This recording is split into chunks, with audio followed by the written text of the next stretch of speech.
Berbagai cara orang mendapatkan uang, salah satunya melakukan aksi penipuan. Kejadian itu dialami oleh Masrul, 39 tahun, warga asli Kabupaten Ogan Komering Uru Timur. Tidak terima sudah tertipu hingga kehilangan uang sebesar 15 juta rupiah, membuat Masrul melaporkan ke SPKT Polrestabes Palembang. Kepada petugas piket pengaduan, Masrul mengatakan dirinya telah ditipu oleh seorang terlapor bernama Febriansyah, warga Jalan Letu Karim Kadir, Kecamatan Ilir Barat 2, Palembang, di mana ketika itu dirinya sedang berada di rumah keluarganya di Jalan Syekh Kirti, Kecamatan Gandus, Palembang.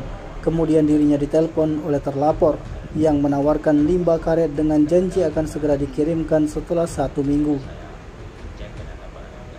Merasa sudah dirugikan sebesar 15 juta rupiah oleh Febriansyah, sementara limbah karet yang dipesan tidak kunjung sampai.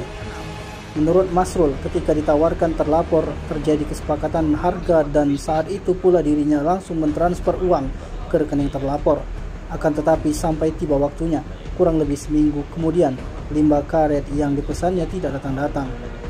Untuk laporan korban sendiri sudah diterima pihak SPKT Polrestabes Palembang dengan dugaan tindak pidana penipuan dan perbuatan curang Undang-Undang Nomor 1 Tahun 1946 tentang KUHP sebagaimana dimaksud dengan pasal 378 KUHP atau 372 KUHP. Awalnya cak mana Pak awalnya Pak? Ya, awalnya jelas si Pep itu minta uang karena ada dua katanya gitu kan. Nah, setelah saya kirim uangnya katanya jarak seminggu ada barang. Nah, setelah saya tunggu kirimannya kok nggak ada gitu kan.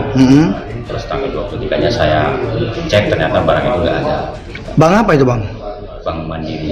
Tidak, itu barang apa itu? Limbah karet ya?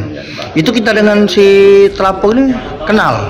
Ya, kenal dari bapaknya gitu. Oh, memang sempat berbisnis begitu? Ini sempat, tapi sama anaknya baru ini kan kita kan gitu kan. Nah, cuma ternyata ya itu si anak ini malah seperti itu gitu kan, maksudnya barang nggak ada tapi udah modal gitu kan. Berapa kerugian kita? 15 juta. Sampai sekarang barangnya tidak ada? Nggak ada. Sampai sekarang tidak ada? Limbah karet ini ya? Iya, limbah. Ini sudah kita temui si terlapor. Apa katanya? Ya cuma istilahnya alasan ke sana kesini gitu ya nggak jelas gitu aja.